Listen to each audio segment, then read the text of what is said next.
Hold on there. Yeah, oh well now, oh well now, no. Oh. Why is the Dancer family link so strong with Peckings? Oh, the reason it's so strong is because my dad and Coxon were best friends. They go back long before even a record was being made in Jamaica. They used to go to ballroom dancing together. So their relationship evolved. So when Mr. Dodd started the label, his trusted friend was Peckings. We're the only people outside of Jamaica who could have put his stuff out and stuff like that. So it's gone on through the next generation with me and Duke and the daughters. Yeah. And Duke is like just lost concentration. No. Don't worry, you're not. Don't worry, you're not in the shot already. You haven't spoiled nothing here. Yeah, but you see what it is. It's Coxon sees my dad as his older brother because he gave him that protection, and plus my father was more known in Jamaica, in Kingston, than Coxon. So like it was like a plus for him to be with Peckings, and they used to promote a lot of dance together. And sometimes my father even used to play the sound, and the sound always used to be in our yard in Jamaica. So all the artists then, so up until 1960 when he came here, you know, he was running the whole operation.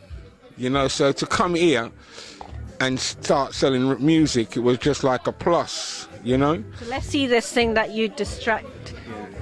So 3 albums came out when Coxon came here in 1975 or 76? 74. 74? Yeah.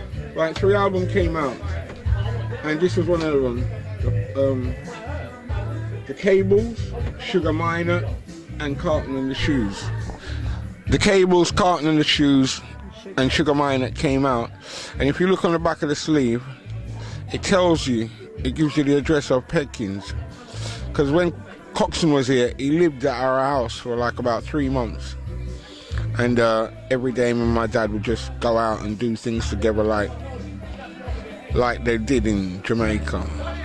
So like for us to like record in Studio One, it was only a natural kind of like progression.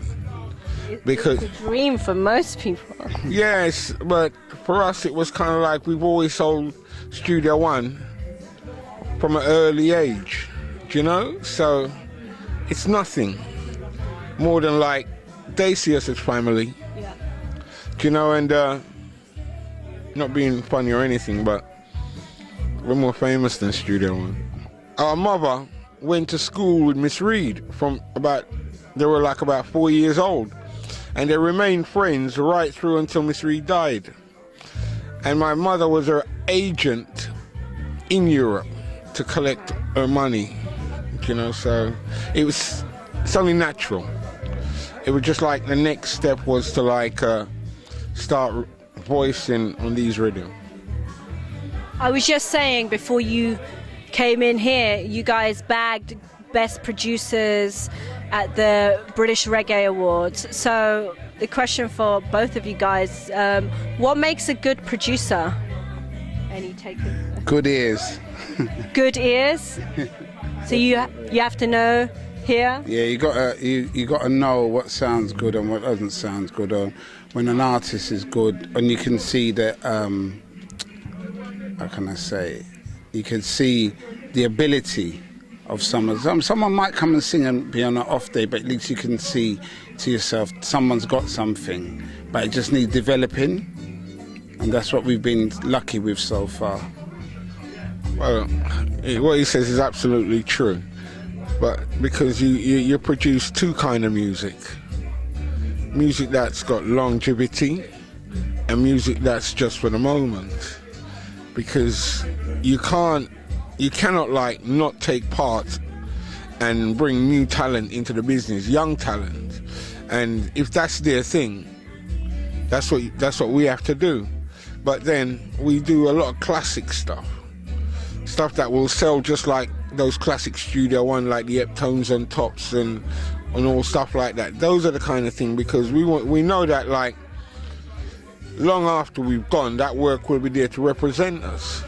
You know, so that's why we produce music, because it was the next step from liking music, selling music, and you know what the customers want in the shop, so you have to produce them. Well, you might as well do it instead of trying to get somebody else to do it, right? That's right, totally. You know, and the feeling is just such a good feeling. You know? Now, we were talking outside, and you mentioned like some of the artists. I know we were talking about the old school, new blood concept, and I said, is this person who's on the air, who was playing at the time, are they young? And you said, yes, very, very new, with a smile on your face. Yeah. Yes. Well, that was our concept from the time we started, was to like bring like local talents, UK talents, to the forefront of this thing, to make sure that like you know, like, so the talent is not being wasted. It's like Clement Dodd when he started Studio One. It was 24 hours.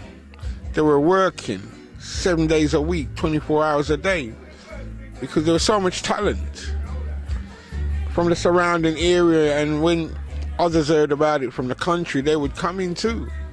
You know, so pretty much the same, you know. What's the sound? What would you say is your sound? What would you say is the Peckings sound?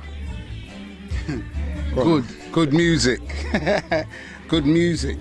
Because whether we're doing fresh new rhythms or whether we're using the authentic original music, we still do good music. So we don't really have a sound, we just have a good sound.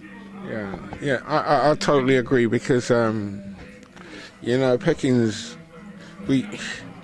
you could hear a jazz tune and it's Peckings, or R&B tune, but R&B that's like from the old R&B.